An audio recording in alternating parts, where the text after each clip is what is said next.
రాష్ట్రంలో బీఆర్ఎస్ రాజకీయ భవిష్యత్తు కథమైందన్నారు కాంగ్రెస్ ఎమ్మెల్సీ జీవన్ రెడ్డి. ఉమ్మకారుడిని కేసీఆర్ కు ప్రజలు 2 సార్లు అధికారం ఇస్తే తెలంగాణ ఆకాంక్షలు నెరవేర్చలేదన్నారు.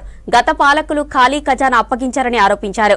సీఎం రేవంత్ రెడ్డి శ్వేతపత్రం విడుదల చేస్తామని చెప్పగానే బీఆర్ఎస్ నేతల్లో వణుకు పుట్టిందన్నారు. మద్యంతో అనేక కుటుంబాలు చిన్నాభిన్నమయ్యాయని, బెల్ట్ షాపులను రద్దు చేశామన్నారు.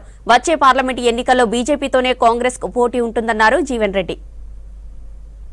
భారత రాజ్యాంగం ఏదైతుందో విద్యా వైద్యం పట్ల ఇది ఒక ప్రాథమిక హక్కుగా కల్పించినటువంటి ఒక అంశం చెప్పండి. విద్యా వైద్యం బోత్ అటువంటి వైద్యానికి సంబంధించి నిరుపేద వర్గాల వల్ల ఏ విధంగా ఆర్థికంగా చితికిపోవడం జరుగుతుంది.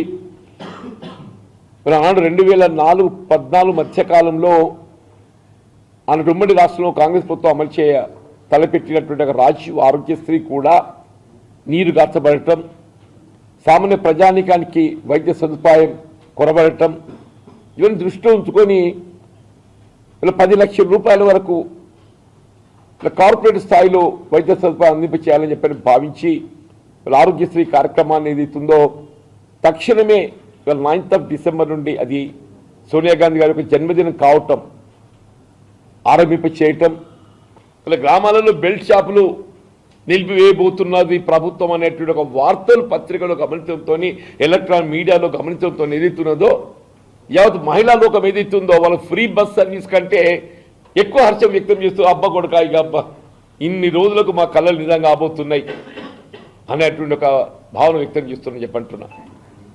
ఇంత మంచి నిర్ణయం తీసుకోబోతున్న తరుణంలో really will not only appreciate గౌరవ ముఖ్యమంత్రి గారిని అభినందిస్తున్నాం.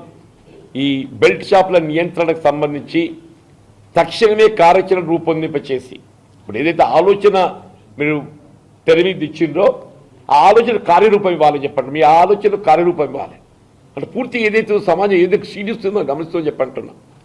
వీళ్ళు ముఖ్యమంత్రి గారు ఏదైతుందో ఈ నార్కోటిక్ డ్రగ్స్ గంజాయి పూర్తిగా నిలిపివేయబడే విధంగా ప్రత్యేకంగా దృష్టి కేంద్రీకరించి రివ్యూ చేయటం, అది ఎంత పెద్దవారే కానీ సినీ తారని ఇంకెవరన్నా కానీ ఎవరిని కూడా ఎగ్జామ్ చేయడం లేదు. ఎవరు కూడా చట్టానికి అతీతులు కారు, అని చెప్పి అంటున్నాం. అసలు మత్తు పానీయాలను ఏదైతుందో పూర్తిగా ఒక విధంగా ఏదైతుందో నిషేధింప చేయబడే విధంగా ఇవాళ తొలి అడుగులుగా భావించాలని చెప్పండి.